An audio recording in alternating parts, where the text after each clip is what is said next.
Hey, do we all remember when Democrats called Trump a fascist? Fascist. He's a fascist. Fascist. Do you think Donald Trump is a fascist? Yes, I do. But then Trump has been elected. The cheers coming up. And then I'm going to work to find common ground with the Republicans on how we can do that. We fought like heck on where our values were assaulted or challenged, and we'll continue to do so. But that does not mean we will not aggressively look for common ground.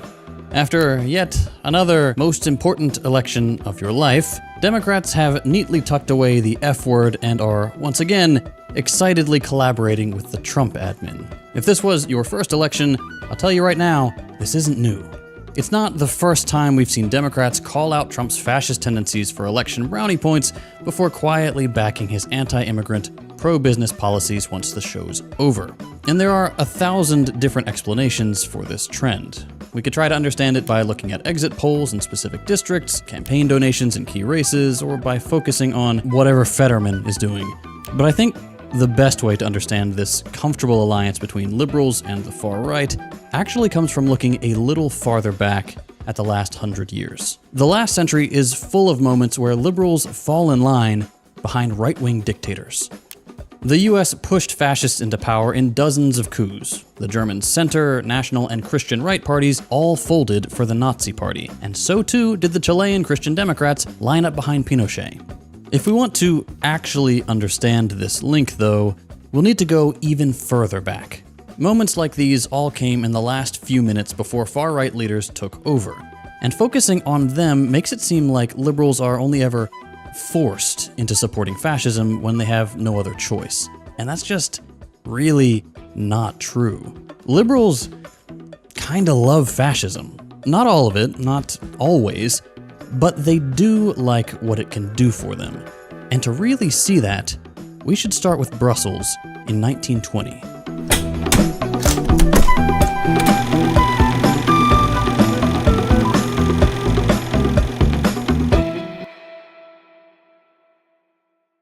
Howdy friends, JT from the future here. I just wanted to take a quick second to do a shameless plug for Means TV, both because it's awesome and because being a dirty communist on YouTube is looking like more and more of a losing proposition. If you're not familiar with Means, it's a worker-owned cooperative and explicitly anti-capitalist streaming service. You can find everything from my videos to original series like Means Morning News to feature-length documentaries like Abby Martin's Gaza Fights for Freedom, with more amazing content being added every day. I've been working behind the scenes to help turn Means into a place that's both worthwhile for viewers as well as offering financial security for socialist creators in an increasingly reactionary political landscape.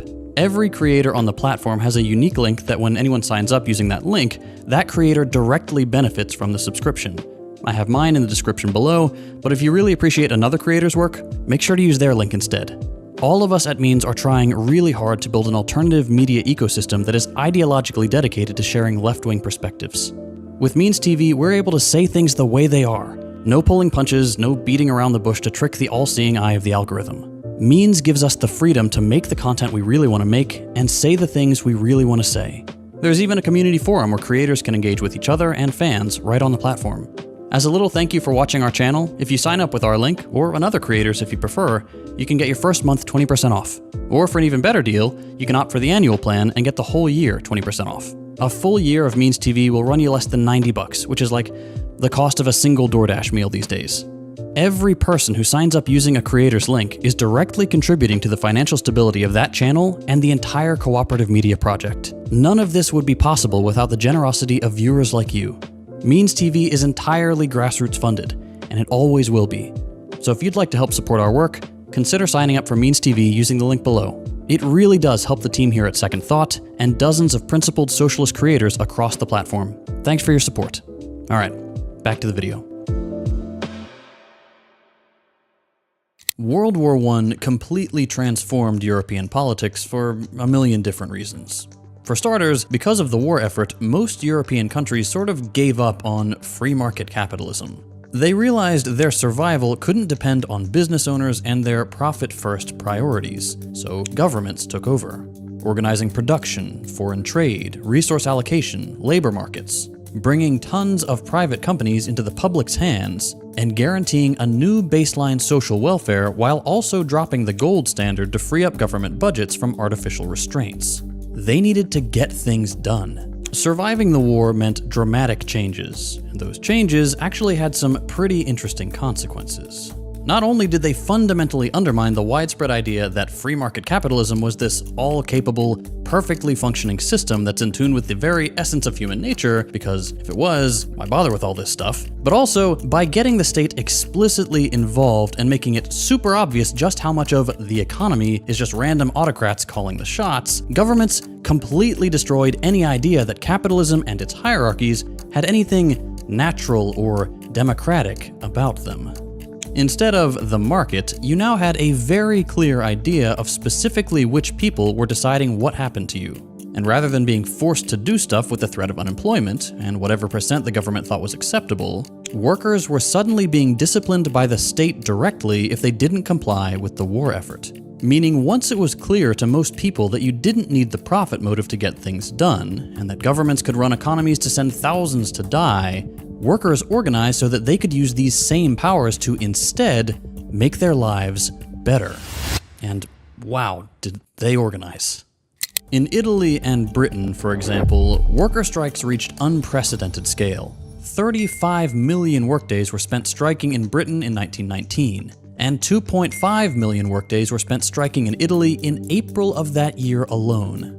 To give you an idea, 1919 and 1920 are affectionately called the Red Years in Italy for just how popular communism and socialism became at this time. And with that came new attempts at doing the economy without capitalists. Just like what was happening in the Soviet Union, Italian workers organized in factory councils, managing hundreds of factories and industries like agriculture much more democratically, and turning huge chunks of the national economy away from the profit motive. Not only that, where capitalists were still around, workers went on strike for the same comforts as the upper classes, like social insurance for sickness, disability, and old age. And thanks to all these efforts, not only did things massively improve, their wages went up. Like, a lot.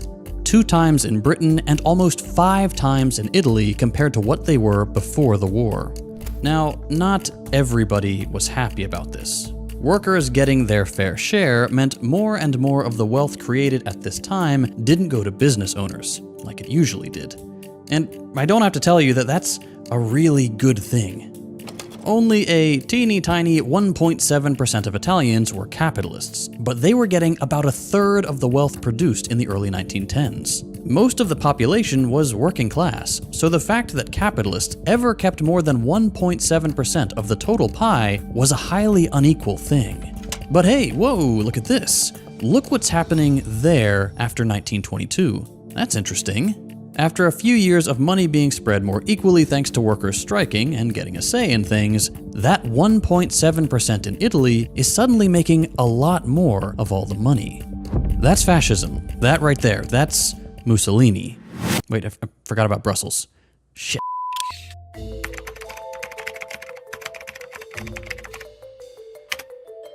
From September 25th to October 8th, 1920, Brussels hosted the International Financial Conference. This conference was attended by economists, but also bankers and treasury officials, and hardly anybody representing workers. Hailing from countries across Europe, these wealthy technocrats came together to discuss the fact that capitalism wasn't so hot anymore, that it was digging into their profits, and that people were starting to feel just a little too hopeful that their lives might improve as they were getting rid of it in more and more places. They were eager to go back to business as usual, but to quote a financier who attended, "The manual workers were encouraged to expect and do expect some new way of life, some great betterment of their lot. These changes, they believe, can be achieved if the system of private industry is replaced by a sort of government or common ownership. Something that these workers had started proving could actually work." But that's not the point. What sort of a better life were people hopeful for after the war and rationing? According to the report Brussels issued, very basic things like superfluous, excessive consumption of butter and sugar. Basically, the proles were making too many cakes. So, naturally, these jerks decided it was time to invent a new kind of dictatorship. Enter fascism. To restore business owners' status at the top of society, they needed to engineer a new economy that would arbitrarily punish workers while making it seem like this was an objective necessity. And they had a few ideas. You might have heard of them before. It's a package of policies called austerity. In 6 short words, work hard, live hard, save hard. An austerity economy is one that tries to get you to spend more time at work, producing more stuff, making less money, while cutting your spending so that the stuff you make goes straight to exports. This makes your life worse, but it does make rich assholes richer.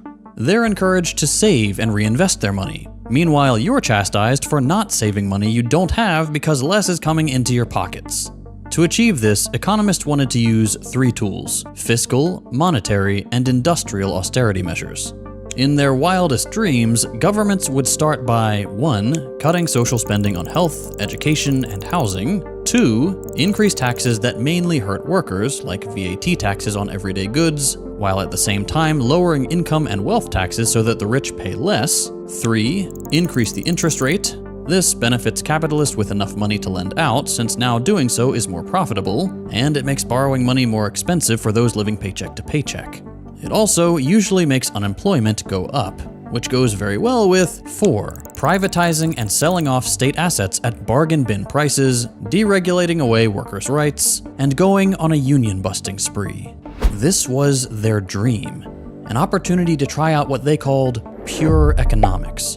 More accurately, economic policy that doesn't have to contend with what workers want. An economy where every human can be completely isolated from each other, preyed upon by those with more power, and made to work as much as physically possible before collapsing and being replaced by someone completely interchangeable from the economist's point of view. Whose dream was this exactly? These guys. Here are 4 Italian economists. 2 of them committed fascists, the other 2 committed liberals. All of them were committed to the same project of pure economics, and when workers got in the way, they felt perfectly comfortable with the dictatorial power it would take to implement and sustain their ambitions. Because the problem is that it's hard to convince people to accept policies that'll make their lives objectively worse. Once austerity is locked in, of course, you don't need to convince anybody anymore. They have no other way to survive than to work inhumane hours, live frugally, and save as much as possible to make it to the next month. But before things run on autopilot, it was going to take a little muscle to get people on board. And that was what Il Duce was for. This is the argument Clara Mattei makes in The Capital Order, the book I've been referencing throughout this video. That was her graph earlier. She's the one who found all those quotes. According to Mattei, fascism wasn't just a fascist project. Historically, fascist parties were never popular with a majority of the population. No, fascism was first and foremost a technocratic project that brought together both the far right and liberals intent on testing out their economic theories to protect the capitalist system from the rising tide of communist support, while making them and their buddies richer. And Mussolini was the guy to deliver on those technocrats' ambitions. Unlike liberal leaders, Mussolini was happy to give these technocrats key roles in his fascist government, happy to clear the path for them by massacring communists and unionists, and happy to allow their technocratic attacks on the working class to take shape. To illustrate how bad this was, during the fascist years, unions were crushed and workers' salaries were slashed so dramatically that workers' earnings in 1946 fell all the way back to what they were 30 years earlier, in 1911, before those 5 times gains we talked about earlier. And these economists couldn't be happier about it. Pantaleone, one of the fascists, frequently talked about using the fascist stick in an extermination war against the socialists. No surprises there. Fascists are anti-communists. But Ricci and Einaudi, our liberals, were equally enthusiastic about fascist repression. Writing in The Economist, Einaudi applauded their fascist government for stepping in when the worst happened. Meaning by that, the fact that workers who set up councils in factories took the first steps towards replacing capitalism with communist democracy. The purges, executions, arrests, and complete obliteration of communists and socialists and the impoverishment of the Italian working class were applauded and egged on by top liberals looking for a return of excessive capitalist profits. The state changed its priorities to make capitalists richer at workers' expense, limiting its spending to handouts for factory owners while workers slowly starved. Exploitation and unemployment increased, consumption went down, and fascism was there to keep everyone in line with its black shirts and hide that exploitation under the guise of national duty, stoking patriotic fervor to shut up socialist-minded workers. And this didn't stay within Italy's borders. Like I've said, these gentlemen had a platform in The Economist, a British magazine, to sell fascism abroad. But even without official representatives, magazines like The Times whitewashed fascism as simply, quote, an anti-waste government. And there are 100 more examples of sweeping the fascist violence, anti-Semitism, and anti-worker policies under the rug. In Germany, too, the Italian project didn't go unnoticed. Basing himself off of Mussolini's March on Rome, Hitler attempted his own putsch to gain supreme power. His timing wasn't right, though. He had to wait about a decade, with the Weimar Republic beginning its own journey into austerity politics following the Wall Street crash, for a terrified Hindenburg to appoint him and his capitalist-backed party to the chancellorship. The 1920s scared the German ruling class into austerity. Knowing how violent it would be for German workers, protecting the German upper class's profits required the same cocktail of patriotism and economic duress we saw in Italy. And there was Hitler, sailing in as a political entrepreneur ready to capture public anger and steer it away from the communist direction, tempting Europe away from capitalism. Under his rule, collective bargaining and strikes were outlawed. Unions were abolished. Socialist literature was burned. Communists, socialists, anarchists, and trade unionists were imprisoned and executed alongside Jewish people, black people, queer people, Slavs, and the disabled, protecting the system of profit accumulation from the challenge of popular unrest at a horrifying human cost, quashing all democratic hope but delivering capitalists protection. Here's the truth. Liberals are never forced into fascism. To them, fascism is just another means to an end. During what they might call the good times, when workers aren't organizing too much, not making a fuss, they get to set up more and more of their pure economics and slowly make your life worse. But once those conditions become unbearable, once the hope for an alternative starts to grow, once workers start carving out an alternative for themselves, suddenly the nightmare of true democracy scares them into violence. Once the indicators start going down and the boss gets nervous, suddenly all the violence the state is capable of becomes invisible to them. Shooting protesters, locking up union leaders, censoring the free press, racist dog whistles becoming explicit hate speech. As long as they can get the numbers they care about going up again, it's all the price we have to pay. It just won't be them paying the price. It'll be you and me. Fascism never scared liberals like it should scare you. As long as they benefit from the fascism they enable, liberals will never be on our side.